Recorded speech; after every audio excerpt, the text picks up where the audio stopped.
हमारे हड़ताल को 87 दिन हो चुके हैं।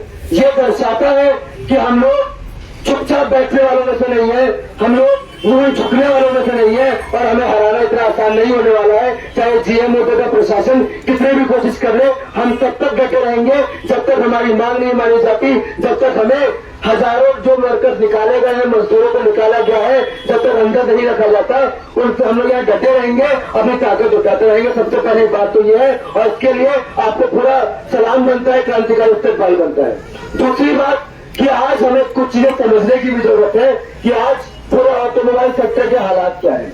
आज चाहे पुणे की बात कर लीजिए, चाहे गुड़गांव, धारवाड़, मानेसर की बात कर लीजिए, या फिर जो पूरा साइड बनता है दिल्ली से मुंबई जयपुर होते कॉरिडोर बनता है ऑटोमोबाइल सेक्टर का, उसकी बात कर लीजिए। आज पुणे में सामान्य स्थिति बनती है कि हर जगह ठेका प्रथा बढ़ रहा है, मजदूरों को काम से निकाला जा रहा है, छटनी बढ़ रही है, तालाबंदी बढ़ रही है। ये एक आम समस्या पूरे ऑटोमोबाइल सेक्टर में है। आज ऑटोमोबाइल सेक्टर के अंदर करीब 4 करोड़ मजदूर काम करते हैं। 4 करोड़ मजदूर पुणे के अंदर करीब 4 लाख मजदूर यहाँ पे ऑटोमोबाइल सेक्टर में काम करते हैं। करीब 3000 यहाँ पे फैक्ट्रियां हैं, यहाँ पे यूनिट ऑटोमोबाइल सेक्टर के, और 4 लाख मजदूर यहाँ काम करते हैं, और ज्यादातर पुणे के अंदर भी ठेके पर आप सब बता सकते हैं। और यही हाल ठीक गुड़गांव में, धारवाड़ में, मानेसर में, पावल में, निमराना से लेके राजस्थान के पूरे औद्योगिक पट्टी में है। और जहां जहां बेंगलोर में भी जाइए, जहां जहां ऑटोमोबाइल सेक्टर की स्थिति है, वहां सेम यही हालत है कि वहां पे ज्यादातर यानी कि 90% लोगों को, 4 करोड़ में से 90% जो मजदूर ऑटोमोबाइल में काम करने वाले वो ठेके पर है। और अब इसको भी समझना चाहिए कि अभी पुणे के अंदर सबसे ज्यादा औद्योगिक दुर्घटनाएं हुई ऑटोमोबाइल सेक्टर में। 2020 के अंदर करीब 4000 ऑटोमोबाइल सेक्टर में दुर्घटनाएं हुई, मजदूरों की जान गई, हाथ कटे, उंगली कटे, शरीर कटे, और सबसे ज्यादा पुणे के अंदर करीब 932 सबसे ज्यादा घटनाएं दिखाते हैं कि पुणे के अंदर सुरक्षा के, ऑटोमोबाइल सेक्टर की सुरक्षा के लिए कोई हालात नहीं है। और मैन्युफैक्चरिंग बढ़ाने के लिए सारे सेंसर हटा दिए जाते हैं, जिसकी वजह से हमें मशीन बना के काम किया जाता है। एक सेकंड के अंदर 15 प्रक्रियाएं पूरी करनी होती है, और ये हर जगह ये स्थिति है। जहां भी आप लोग इसे जूझ रहे होंगे, इसे गुजर रहे होंगे, आप भी बखूबी जानते हैं। और दूसरी तरफ हमें ये भी समझना होगा कि हमें क्यों हुंडई कंपनी काम पे नहीं ले रही है। अपने आप नहीं कि उनका मन नहीं कर रहा। असल बात है कि आज पूरा एक जो ऑटोमोबाइल सेक्टर की कंपनियां, बड़ी बड़ी कंपनी, चाहे मारुति हो, चाहे होंडा हो, चाहे हीरो हो, चाहे हुंडई हो, चाहे कोई भी कंपनी हो, वो सब अभी सारे परमानेंट कर्मचारियों को काम से निकालने में लगी हुई है। उदाहरण के लिए अभी गुड़गांव के अंदर एक आंदोलन चल रहा है। बेलसोनिका कंपनी, आप गूगल पर सर्च करेंगे आपको पता चल जाएगा। बेलसोनिका कंपनी, उसके मजदूर भी करीब आज 80 दिन हो गए उनको बैठे हुए, वो वहां पे लघु सचिवालय के पास बैठे हुए हैं, उनके भी परमानेंट कर्मचारियों को निकाल दिया।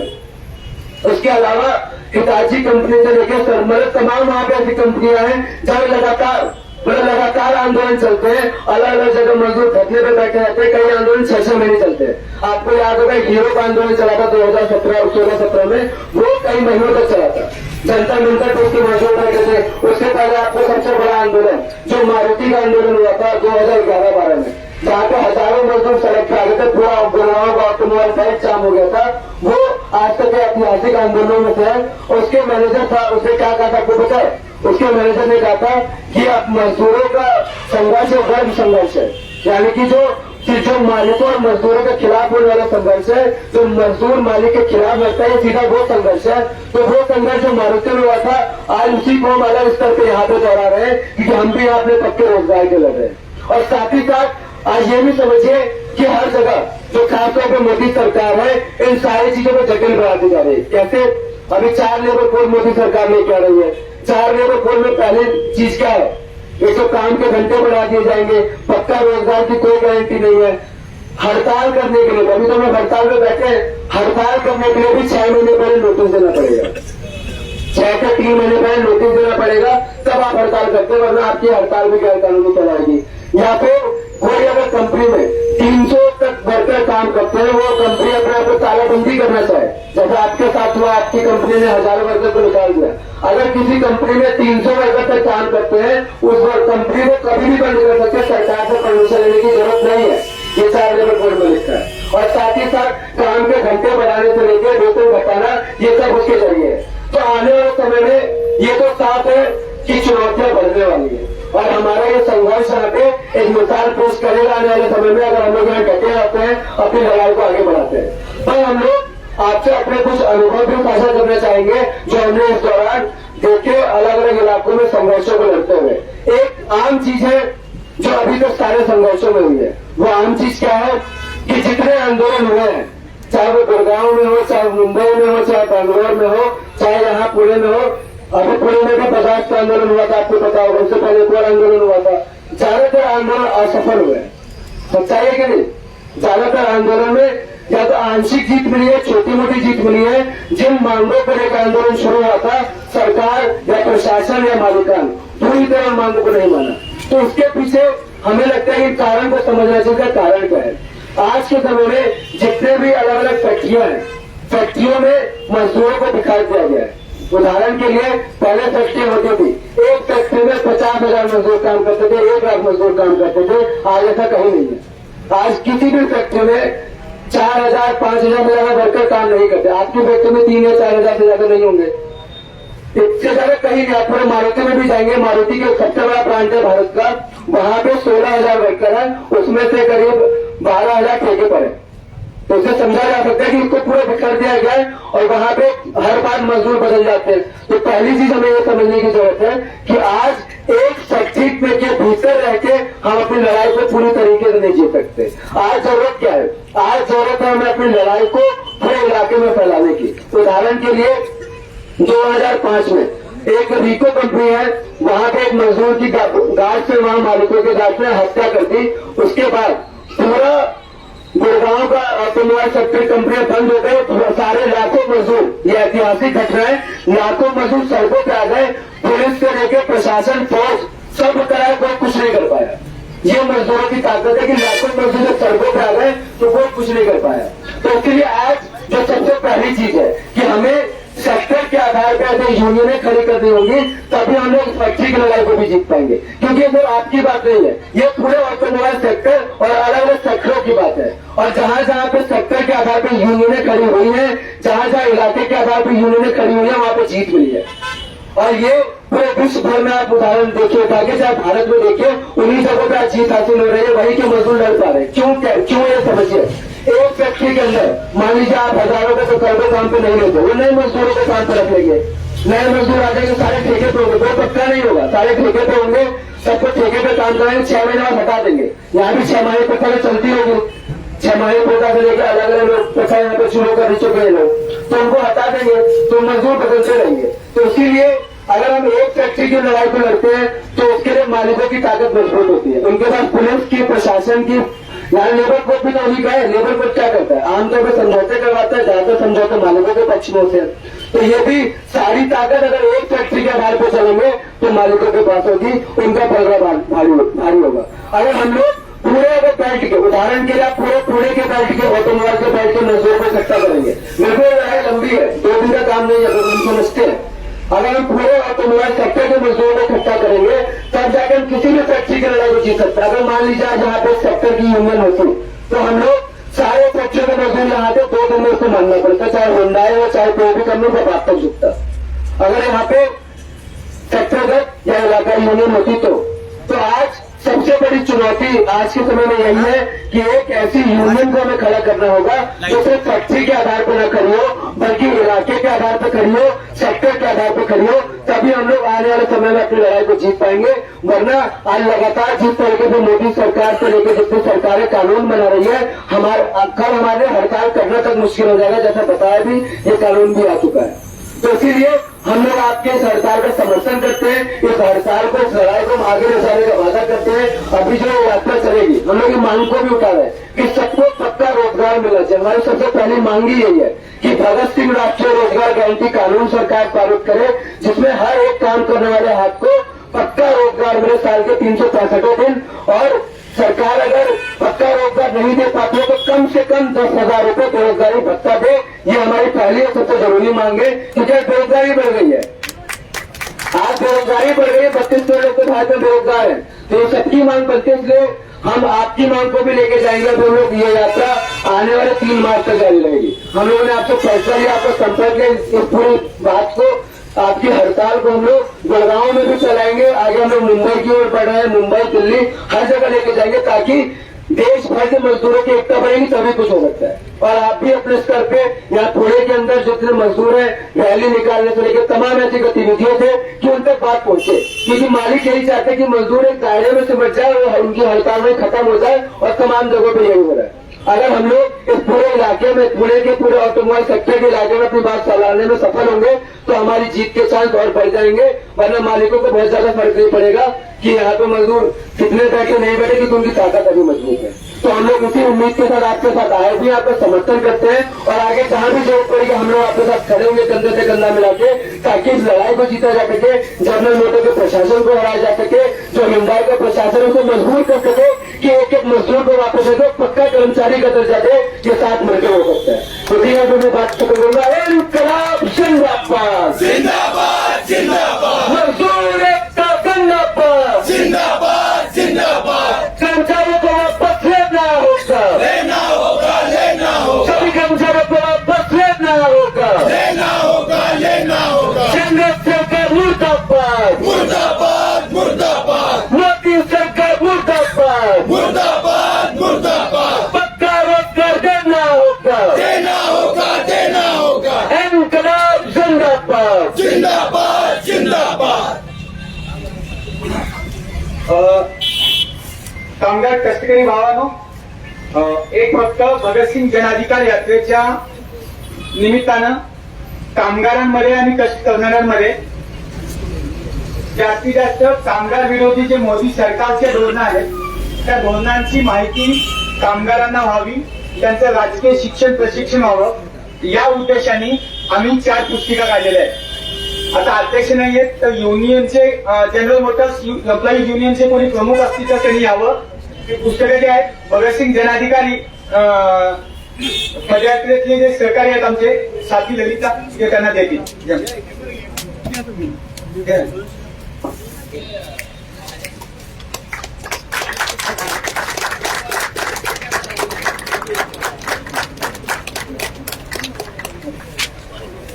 यानंतर साथी आशू जे हरियाणातील निर्माण कामगार युनियनचे काम करतात, त्यांना या कामाचा मोठा अनुभव आहे, त्यांना मी आमंत्रित करतो की आपण आपलं त्यांचं वक्तव्य ठेवावं। साथी आशू। साथियों, अधिकतम बात जो ज्यादातर बातें थी हमारे साथी भारत ने रखी, क्योंकि हम लोगों को साफ तौर पर जहां पे भी हम लोग संघर्ष के मैदान में है, गुड़गांव मानेसर झाड़ूगोड़ा, चेन्नई की ऑटोबाइट हो, सिडकुल हो, उत्तराखंड की ऑटोमोबाइल सेक्टर हो, सारी जगह मजदूरों के हालात देखे और भारत ने उसके बारे में विस्तार से बात रखी।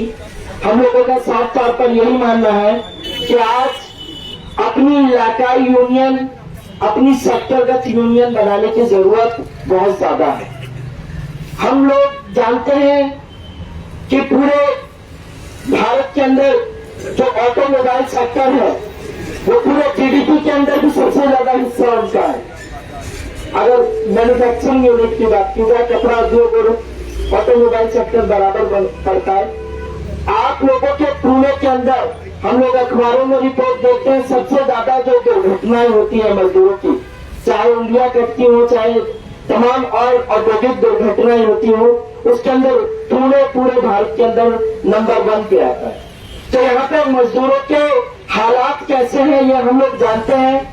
यूं तो सरकार कहती है कि अगर कोई भी काम 12 महीने मजदूरों से कराया जाता है और परमानेंट नेचर का है तो वो पक्का काम के दर्जे में आना चाहिए, उसके अंदर ठेके के कर्मचारी नहीं होने चाहिए। लेकिन आप और हम लोग जानते हैं पूरे ऑटोमोबाइल सेक्टर में, जैसा भारत ने भी बताया कि इस समय ऑटोमोबाइल सेक्टर के अंदर 90% आबादी ठेका मजदूरों की है। आप लोगों की जब पिछले 4-5 सालों से जब आपने ITI पॉलिटेक्निक करके ये कंपनी ज्वाइन की होगी जनरल मोटर, तब आपको तनख्वाह कितनी मिलती थी? 9,000 रुपए, 3,000 रुपए।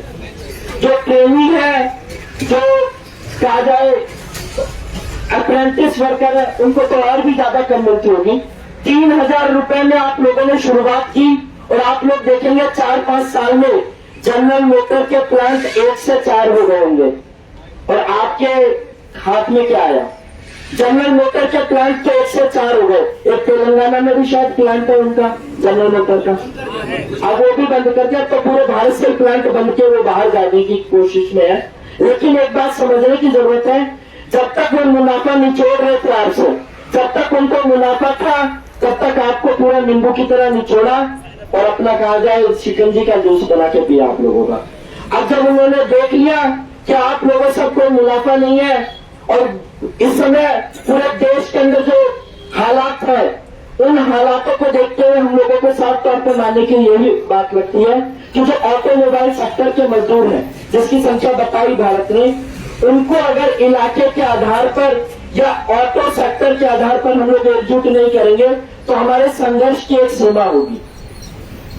संघर्ष की सीमा क्या होगी कि हम लोग संख्या में 1000-2000 लड़के भी रहे तो हम लोग मालिकों को झुका नहीं सकते, क्योंकि मालिकों की ताकत बहुत ज्यादा है।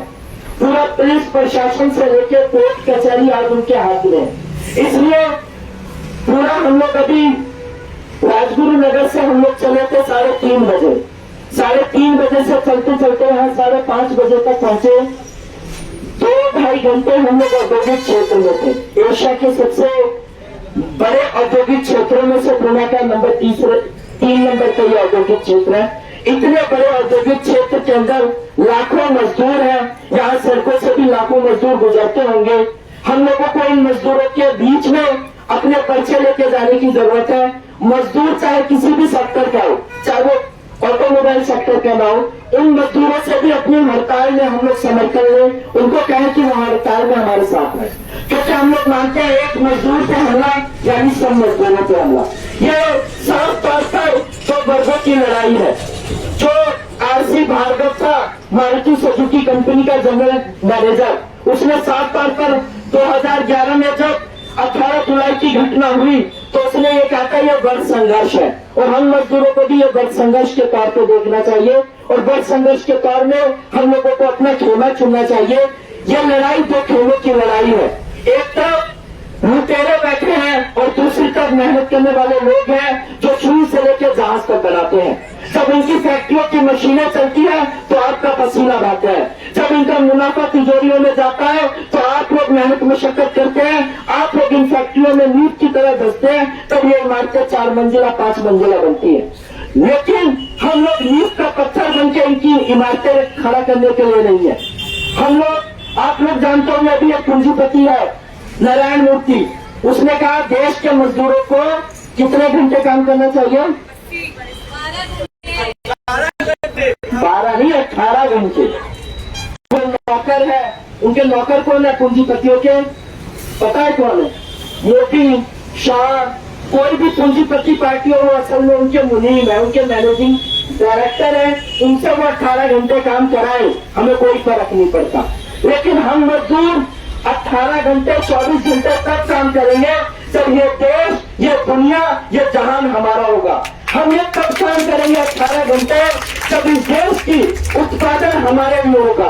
आप और हम लोग कार भी बना ले जनरल मोटर की, क्या वो कार आप लोग खरीद सकते हैं? नहीं खरीद सकते। हम लोग जनरल मोटर की कार नहीं खरीद सकते। कार हम बनाते हैं, पैदा हम करते हैं। यही बात भगत सिंह ने 1926-27 में कही थी कि देश का बुनियादी वर्ग मजदूर वर्ग है और सबसे प्रमुख वर्ग होने के बावजूद भी वो अपने बुनियादी अधिकारों से वंचित है। जो लोग महल बनाते हैं वो उन महलों में अपने बच्चों को भरपेट भोजन नहीं कर सकते। तो हम लोगों को लगता है कि हमारी एक लड़ाई तो ये भी है कि मजदूर वर्ग व्यवस्था जो आज टिकी है, ये लूट और मुनाफे पर टिकी है। ये पूंजीवादी व्यवस्था मेहनतकश लोगों को सिर्फ बेरोजगारी देगी, बदहाली देगी, इसी तरीके से छटनी तालाबंदी देगी। तो इस व्यवस्था को बदलने का भी सवाल हमारे सामने है, यानी वेतन भत्ते से आगे की लड़ाई, मजदूर राजकाज की लड़ाई भी हम लोगों को लड़ने की जरूरत है। ये लाल झंडा जो मजदूरों के खून से लाल हुआ था, इसके हम लोगों को याद करने की जरूरत है। आज ज्यादातर टीवी चैनल और अखबारों में मजदूरों को उनके इतिहास से काट दिया गया है। मजदूरों को नहीं पता कि उन्होंने कितना गौरवशाली इतिहास बनाया है देश दुनिया के अंदर, क्योंकि हम लोग मानते हैं मजदूरों की 2 जात है, चाहे वो श्रीलंका का मजदूर हो, चाहे बर्मा का हो, बांग्लादेश का हो, अमेरिका का हो, सबकी दो जात है। एक जात मजदूरों की है, कमेरों की, जो काम करने वाले लोग हैं, और दुनिया की दूसरी जात है लुटेरों की, जिसमें अमित शाह भी आता है, मोदी भी आता है, तमाम दुनिया देश भर के तमाम पूंजीपति आते हैं। तो पूंजीपति पूरे दुनिया देश के एकजुट है मजदूरों को लूटने के लिए। हम मजदूरों को भी अपनी एकता बनानी होगी, मजदूरों को अपनी वर्ग के आधार पर एक ऐसी ताकत बनानी होगी जो इस पूरी व्यवस्था को बदल सके, और एक ऐसी व्यवस्था बना सके जिसमें शोषण ना हो, जिसमें मेहनत करने वाले लोगों को मेहनत का पूरा हक मिल सके, जिसके अंदर रोजगार की पक्की गारंटी हो, जिसके अंदर जो हम लोग पैदा करते हो, हम लोग उसको जानते हो कि क्या पैदा करना है, उसका वितरण कैसे करना है, यह हमारे हाथ में हो। यानी उत्पादन, राजकाज और फैसला लेने की ताकत मजदूर वर्ग के हाथ में होनी चाहिए। एक ऐसी व्यवस्था की बात जो भगत सिंह ने कही थी, यानी एक समाजवादी वतन बनाने की बात, उस बात को भी हम लोगों को याद रखना चाहिए। हर छोटी छोटी लड़ाई के साथ अपनी लंबी लड़ाइयों को याद रखेंगे तो हम लोग अपने आने वाले इन बच्चों को एक बेहतर समाज देके जाएंगे। हम इन आने वाले बच्चों को एक ऐसा समाज देके जाएंगे जहाँ पे गैर बराबरी ना हो, जहाँ पे लूट चोरी से कम ना हो। तो साथियों, हम लोग दो चार नारों के साथ अपनी बात का अंत करेंगे। इनकलाब जिंदाबाद, जिंदाबाद जिंदाबाद। दुनिया के मजदूरों एक हो, एक हो, एक हो। पूरे गुड़गांव के मजदूरों एक हो, एक हो, एक हो। और आपके इस संदेश को हम लोग पक्का यकीन दिलाते हैं। अपने गुड़गांव के ऑटोमोबाइल सेक्टर यूनियन के वहां के साथियों से कहेंगे जो आप लोगों ने पर्चा दिया है कि वो अपने ऑटोमोबाइल सेक्टर के एरिया में गोरगावा, धारुएला, बावल में ये पर्चा बांटे। जहां जहां पे भी हम लोगों की कामगारों घरों की यूनियन है, उसके बैनर तले आप लोगों के समर्थन में धरना दिया जाए, ज्ञापन दिया जाए। और मुंबई में भी आगे हम लोग इस प्रचार को पिछले अगले 3 दिन हम लोग मुंबई में है, मुंबई में भी आप लोगों के इस प्रचार को लेके जाएंगे। और अगले जो 75-70 दिन की यात्रा है, उसमें आप लोगों के मुद्दे जहां पे भी कामगार मजदूरों के बीच में रखने होंगे, रखे जाएंगे, समर्थन लिया जाएगा, आपके आंदोलन को मजबूत किया जाएगा। इनकलाब जिंदाबाद साथियों। कामगार भावांनो, बहिणींनो, आता यानंतर तुम्हाला माहिती असेल दिल्लीमध्ये अंगणवाडी कामगारांचं एक मोठं आंदोलन झालेलं होतं। त्या आंदोलनाने जगाच्या कामगाराच्या आंदोलनाला दिशा दिलेली आहे। कामगारांचं आंदोलन कसं लढलं पाहिजे आणि कसं सत्ताधारी वर्गाला त्याचे गुडघे टेकवले पाहिजे याचं उदाहरण म्हणजे दिल्लीमधले स्टेट कामगार अंगणवाडी वर्कर्स युनियनचं। त्याचे सात्विक विवंदा इथं आलेले, मी त्यांना आग्रह करतो की दिल्लीमधलं जे अंगणवाडी कामगारांचं जे आंदोलन आहे, त्या आंदोलनाचा इतिहास आपल्याला सांगावं आणि आपलं सुद्धा जे संघर्ष चालू आहे त्याला योग्य दिशा द्यावं।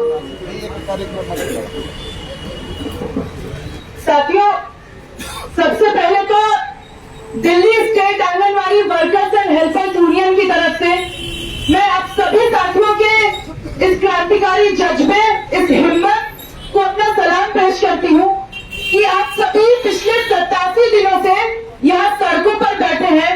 आपके संघर्ष ने न सिर्फ इन हुक्मरानों के मजदूर विरोधी चरित्र को उजागर किया है, बल्कि ये बता दिया है सिर्फ पुणे और महाराष्ट्र के मजदूरों को ही नहीं, बल्कि देश भर के मजदूरों को कि लड़ा कैसे जाता है। आपने ये दिखा दिया है कि लड़ना कैसे होता है। यहाँ 87 दिनों से आप अपने बच्चों को लेकर, अपने घर परिवार के सारे काम को छोड़कर जो बैठे हैं, आपकी हड़ताल, आपका संघर्ष इस देश के मजदूरों, मेहनतकशों के लिए एक मिसाल है। हम लोग Delhi state anganwadi workers and helpers union की तरफ से, जो दिल्ली में आंगनवाड़ी वर्कर्स 22,000 आंगनवाड़ी वर्कर्स की यूनियन है, उस यूनियन की तरफ से आपकी जो मांग है, पक्के काम की मांग, छटनी तालाबंदी के खिलाफ जो आपका संघर्ष है, हम उसको अपना पूरा समर्थन देते हैं। इस संघर्ष में हम आपके साथ खड़े हैं। दिल्ली की आंगनवाड़ी कर्मियां भी ठीक इसी तरीके से उनका संघर्ष पिछले लंबे समय से जारी है। उनका संघर्ष मानदेय बढ़ोतरी और पक्के कर्मचारी के दर्जे की मांग है। 2015, 2017 और 2022 में भी उन्होंने जो संघर्ष लड़ा वो अभूतपूर्व था। पहले तो उन्होंने 58 दिनों की हड़ताल लड़ी और केजरीवाल सरकार को झुकने पर बीते 2022 में 31 जनवरी से उनकी हड़ताल शुरू हुई, 38 दिनों तक हड़ताल चली और एक बार फिर उन्होंने सरकार को झुकाया और मानदेय बढ़ोतरी के लिए मजबूर किया। लेकिन लड़ाई अभी भी जारी है, क्योंकि लड़ाई तो असल में पक्के काम की मांग की है। आज देश भर में हम देख रहे हैं, यूं तो कांग्रेस की सरकार भी कोई मजदूरों के हितों में काम नहीं करती थी, लेकिन जब से भाजपा की सरकार आई है, पिछले 10 सालों से जितने हमले तेज हुए मजदूरों मेहनतकशों पे, वो पहले कभी नहीं हुए थे। हर जगह ही लोगों को काम से निकाला जा रहा है, कंपनियां बंद की जा रही है, छटनी तालाबंदी बेतहाशा हो रही है। कोरोना काल के बाद से तो ये और भी तेज हुआ है। एक तरफ कोरोना के बाद तो लोग भूख से मर रहे थे, दूसरी तरफ काम धंधे बंद होने की वजह से बेरोजगारी से तबाह परेशान थे। इस सरकार ने लगातार, जो साथों भारत ने भी बताया, आशु ने भी बताया कि कैसे जो बचे कुचे श्रम कानून भी थे, जो थोड़े बहुत हक अधिकार भी थे मजदूरों मेहनतकशों के, उसको भी इस सरकार ने छीन लिया 4 लेबर कोड ला करके। इस सरकार ने, जो कासूवादी मोदी सरकार है, उसने मजदूरों के यूनियन बनाने के अधिकार को भी खत्म कर रही है लगातार।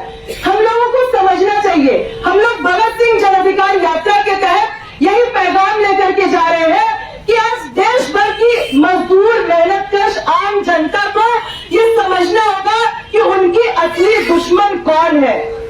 उनकी असली दुश्मन ये भाजपा सरकार है, जो अंबानी अडानी मालिकों को मजदूरों की लूट की खुली छूट दे रही है कि लूट लो, सारे कानून तुम्हारे हैं, पुलिस तुम्हारा है, कोर्ट कचहरी तुम्हारी है, सारी चीजें उनके हाथों में दे दी है सरकार ने आज। और दूसरी जो जरूरी बात है, ये सरकार हमारी पहली दुश्मन इसलिए भी है कि एक तरफ तो ये मालिकों के मुनाफे में दिन दोगुनी रात चौगुनी जोर से काम कर रही है, तो दूसरी तरफ वो हमारे और आपके बीच जाति और धर्म का बंटवारा लगातार अपनी टीवी मीडिया के जरिए, फोन के जरिए ये बताती है कि तुम फलाने जाति के हो, तुम फलाने धर्म के हो। इन जाति और धर्म के नाम पे हमें आपस में बांटती है, हमारे बीच फूट डालती है। ये सरकार ये जानती है कि अगर इस देश के मजदूर मेहनतकश जाति और धर्म की लड़ाई को छोड़कर अगर एकजुट हो गए, तो इनके तख्तो ताज को मिनटों में उखाड़ के फेंक देंगे। इसलिए इनके पास जो हथकंडा है वो बस यही बचता है। तो हमें समझना होगा, आज हमारी असल लड़ाई है कि हम सभी मजदूरी मेहनत करने वाले लोग एक हैं, चाहे वो किसी धर्म के हो, किसी जात के हो, हमें अपनी एकता कायम करनी है, हमें इसी तरीके से डटे रहना है। और मैं अपनी बात यही खत्म करूंगी, हम लोग आपके इस संघर्ष में, इस आंदोलन, इस हड़ताल में कदम कदम पे आपके साथ है। जहां भी जरूरत पड़ी, सिर्फ पुणे और महाराष्ट्र में नहीं बल्कि दिल्ली और देश भर में आपके इस बात को लेकर के जाएंगे। इनकलाब जिंदाबाद, जिंदाबाद जिंदाबाद। यानंतर महाराष्ट्रातल्या मुंबईमध्ये युवकांमध्ये काम करणारे साथी आशय भगतसिंग जनाधिकार यात्रेमध्ये सहभागी आहेत। मी साथी आशयांना आपले विचार मांडण्यासाठी बोलवतो। जनरल मोटर की बहनों का संघर्ष जिंदाबाद, जिंदाबाद जिंदाबाद।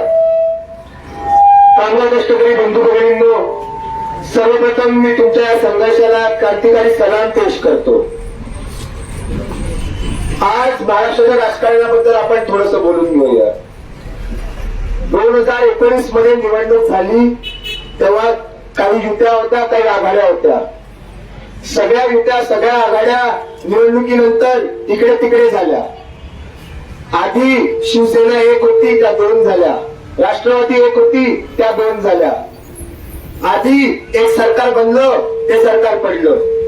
आता एक दुसरं सरकार आलंय, ते किती काळ चालेल, कधी पडेल आपल्याला माहिती नाही। इतकं सगळं वरती खालती झाल्यानंतर सुद्धा मागच्या 5 वर्षांमध्ये सामान्य कामगार कष्टकरी जनतेच्या आयुष्यामध्ये काय फरक पडला?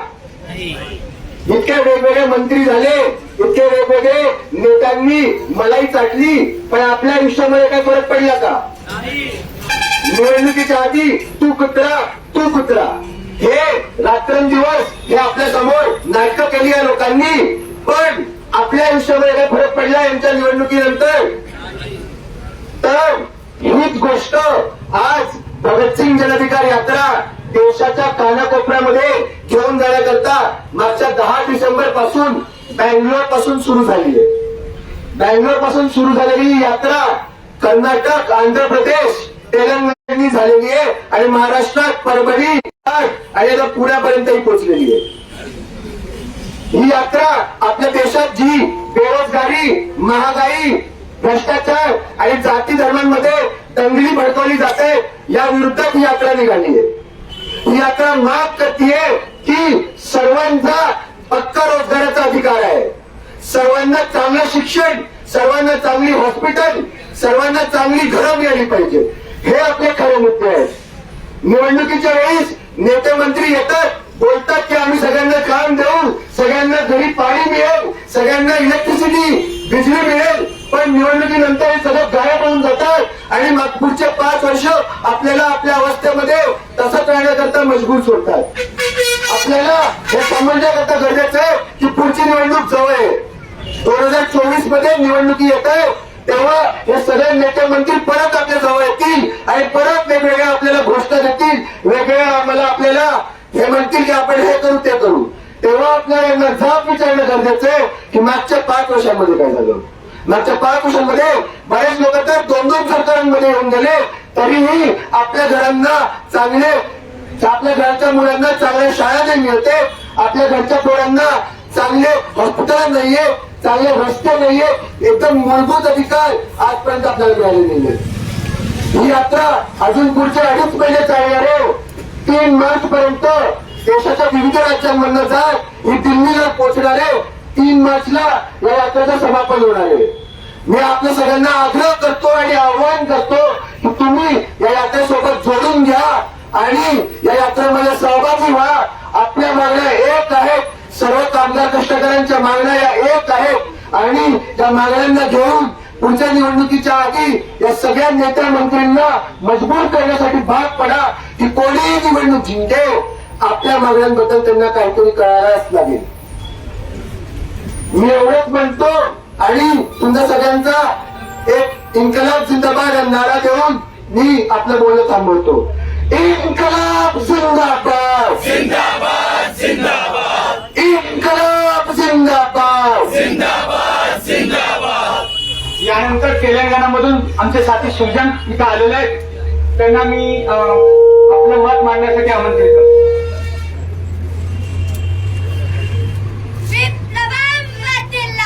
वर्धिल्लाली वर्धिल्लाली, विप्लవం వర్ధిల్లాలి, वर्धिल्लाली वर्धिल्लाली, ప్రజల ఐక్యత వర్ధిల్లాలి. वर्धिल्लाली वर्धिल्लाली.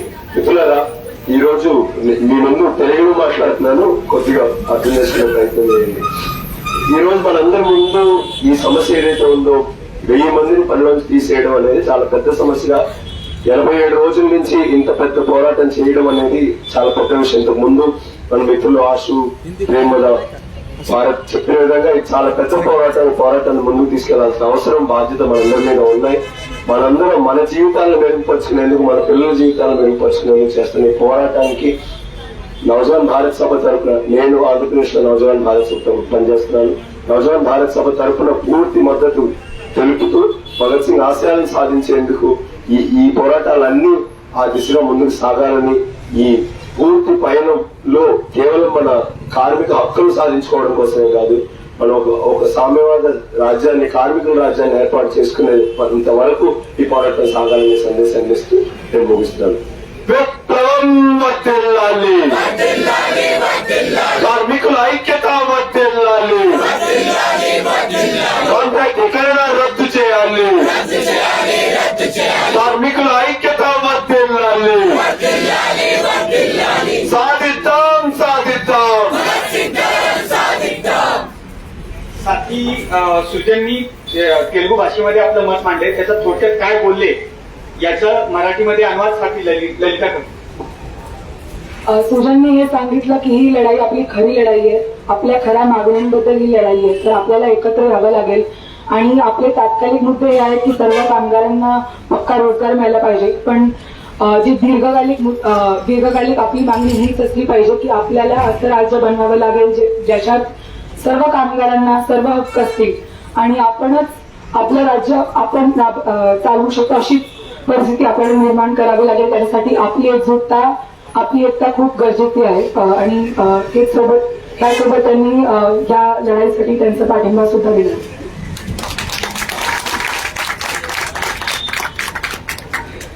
शेवटी आम्ही भगतसिंग जनाधिकार यात्रा यापुढे पुण्याहून मुंबईला जाणार आहे. तत्पूर्वी या कार्यक्रमाचा आपला जो काही काय म्हणता येईल समारोप एकूण जनरल मोटर्स कामगारांच्या आंदोलनाला पाठिंबा देणं, भगतसिंग जनाधिकार पदयात्रा जी आहे ती सर्वसामान्य कामगार कष्टकऱ्यांना सांगणं हा त्यामागचा एक महत्वाचा उद्देश होता. आणि म्हणून आम्ही तुम्हाला आश्वस्त करतो, जनरल मोटर्स कामगार युनियनला आणि कामगारांना मी आश्वस्त करतो की भगतसिंग जनाधिकार यात्रा ज्या ज्या ठिकाणी जाईल त्या त्या ठिकाणी जनरल मोटर्स कामगारांचं आंदोलन, संघर्ष, मागण्या सगळ्या कामगार कष्टकऱ्यांना सांगून कामगार कष्टकऱ्यांना जनरल मोटर्स जे आंदोलन चाललंय, कामगारांचं जे आंदोलन चाललंय त्याला पाठिंबा देणं आणि व्यापक अर्थाने देशामधलं जे फाशीवादी मोदी सरकार आहे त्या मोदी सरकारचं एकूण कामगार विरोधी जे वर्ग चरित्र आहे ते उघड करून कामगार कष्टकऱ्यांची एकता प्रस्थापित करणं हे आम्ही त्या ठिकाणी आव्हान करतो. म्हणून आम्ही शेवटचा समारोप जो आहे तो एका गाण्याने करतोय. मी साठी आम्ही आणि बाकीच्या सहकार्यांना सांगतो की या पदयात्रेचा जो समारोप आहे आपल्या ठिकाणचा त्यासाठी गाण्यासाठी आमंत्रित करतो.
धनवान को मिली सुविधा, धनवान को मिली सुविधा, सुख चैन भुलाया हमने, सुख चैन भुलाया हमने, सुख चैन भुलाया हमने।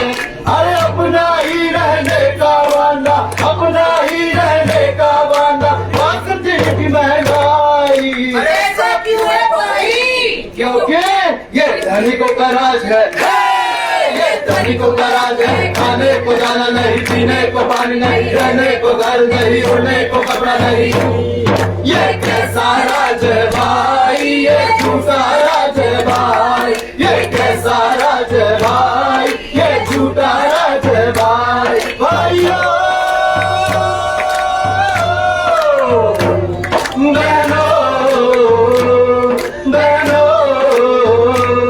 अपनी मेहनत से भाई काटन का सूत बनाया, अपनी मेहनत से भाई काटन का सूत बनाया। उसको चढ़ाया बिल पर, उसको चढ़ाया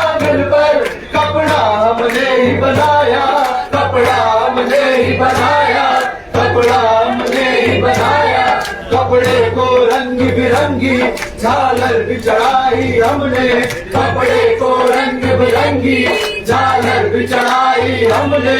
टीवी को भी अपनाया, टीवी को भी अपनाया, और माल कमाया धनी ने, और माल कमाया धनी ने, अरे माल कमाया धनी ने।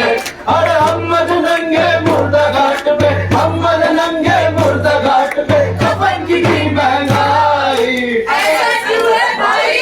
क्योंकि ये मालिकों का राज है, ये मालिकों का राज है। खाने को दाना नहीं, पीने को पानी नहीं, रहने को घर नहीं, ओढ़ने को कपड़ा नहीं।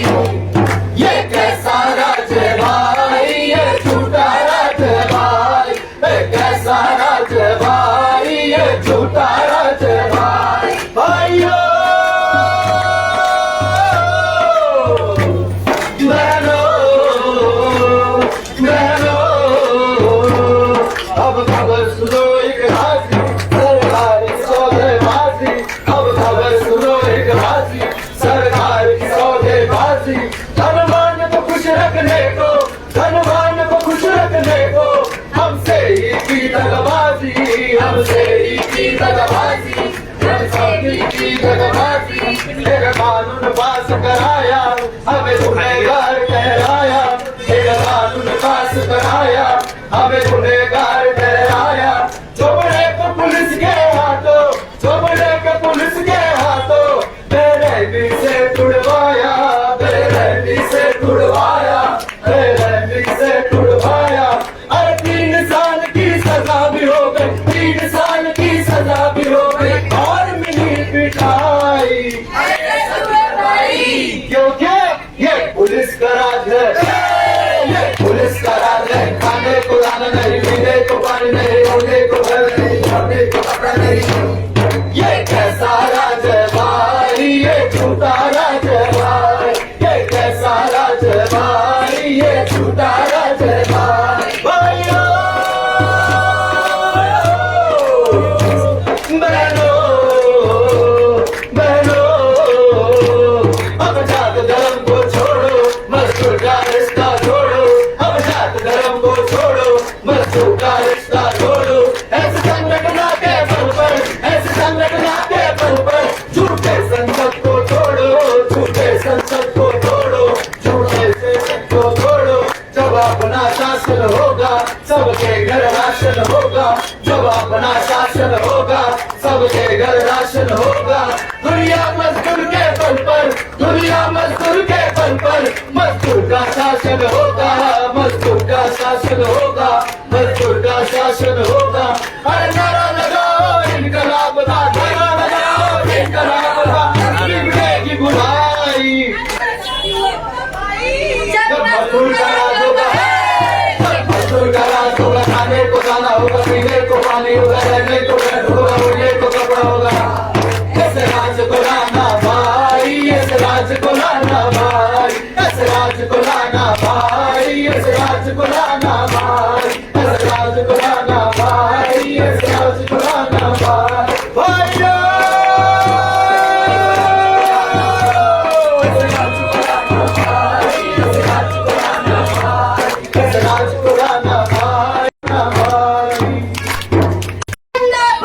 जिंदाबाद जिंदाबाद मजदूर एकता जिंदाबाद, जिंदाबाद जिंदाबाद। हवा का पत्ता हिलता है, लड़े न कुछ भी मिलता है, हवा का पत्ता हिलता है, लड़े न कुछ भी मिलता है।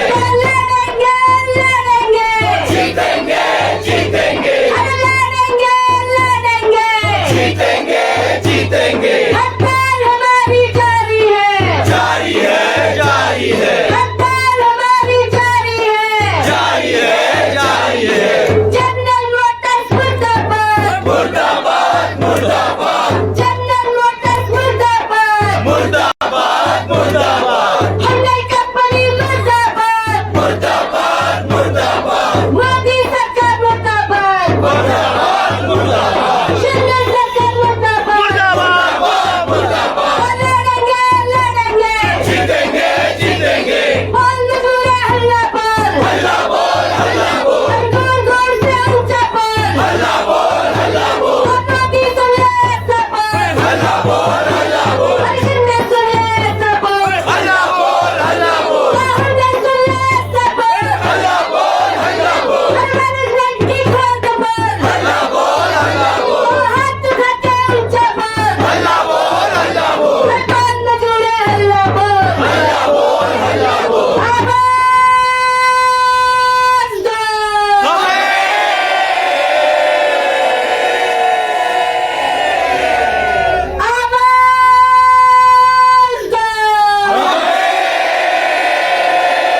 जिंदाबाद जिंदाबाद जिंदाबाद कामगार एकजूट जिंदाबाद जिंदाबाद